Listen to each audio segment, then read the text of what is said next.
allows them to, it's what differentiates them from somebody else. They dare to take a risk, and they know how to take it better than somebody else. And that makes them unique, that makes them earn their existence in a way. So there's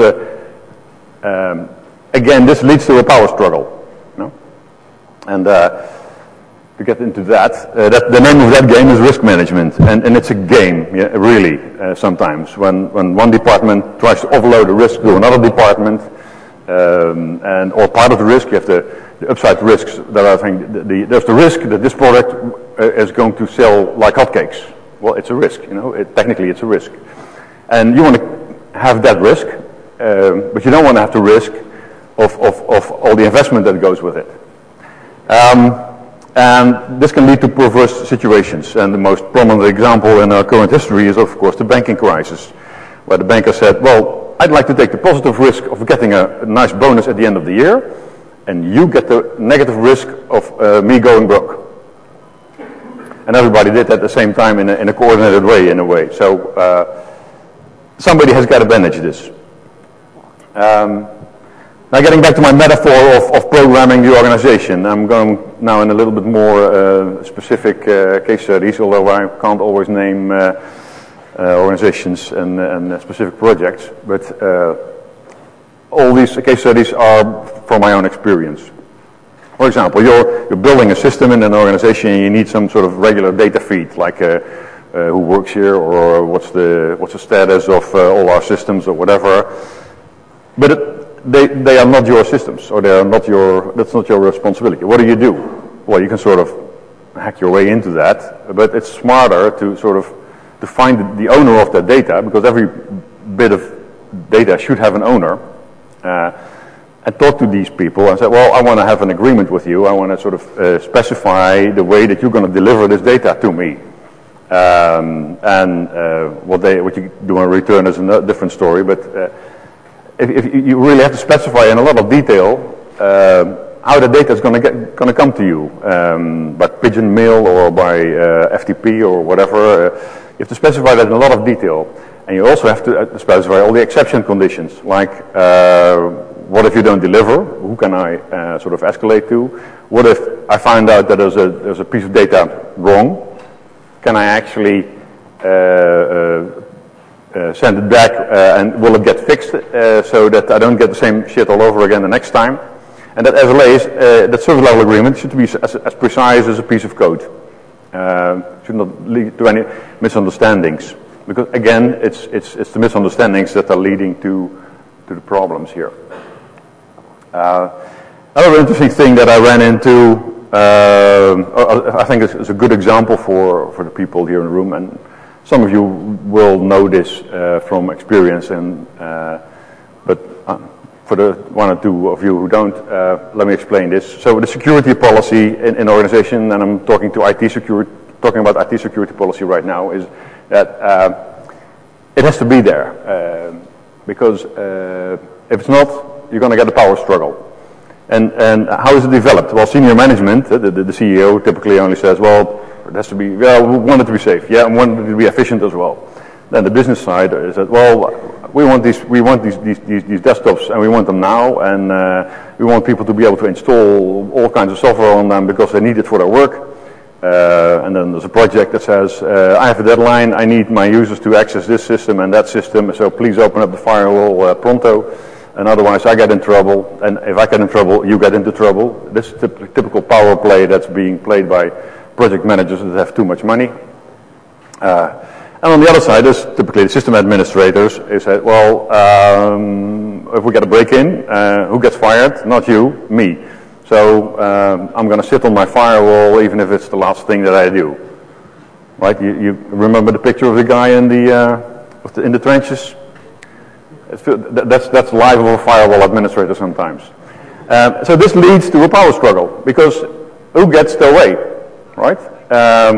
If you leave it to the business, everything will be wide open, and then a year later everything is bug infested, so it has to shift to the other side, and then they close it all.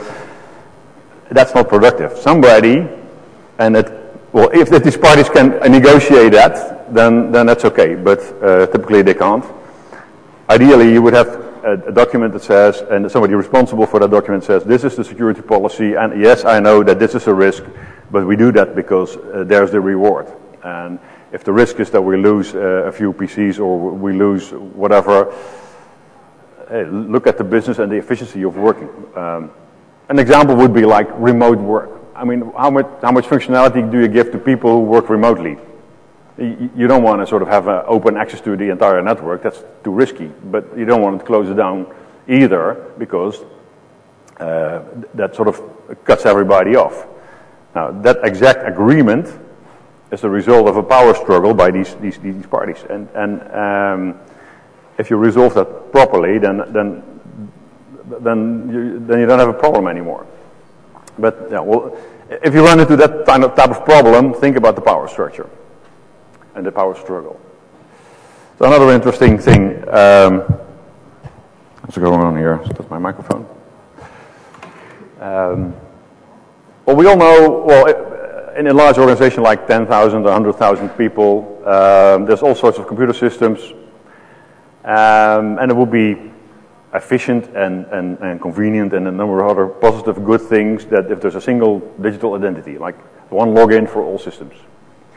That does not necessarily mean single sign-on, but it's one single digital identity for all systems, which means that you only have to provision it once.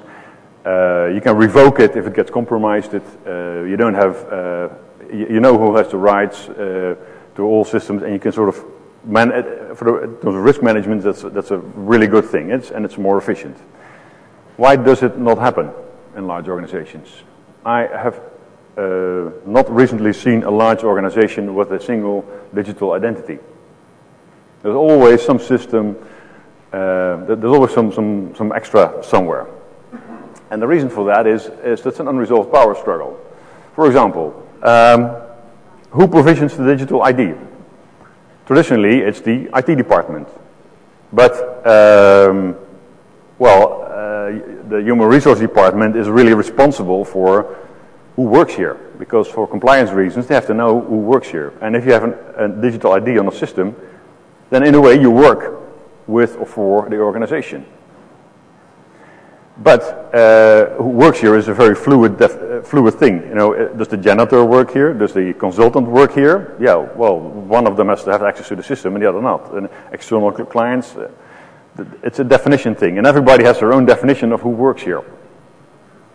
Although that really reminds me of a joke that I think my father told me about the large corporation where he used to work, where there was a foreign visitor to that department and to that organization, and he asked, "Oh, how many people work here?"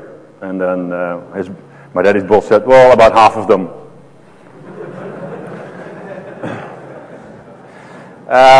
And another interesting source of power struggles within, say, the IT realm is, does the ID come from the infrastructure, like, say, a Microsoft Active Directory?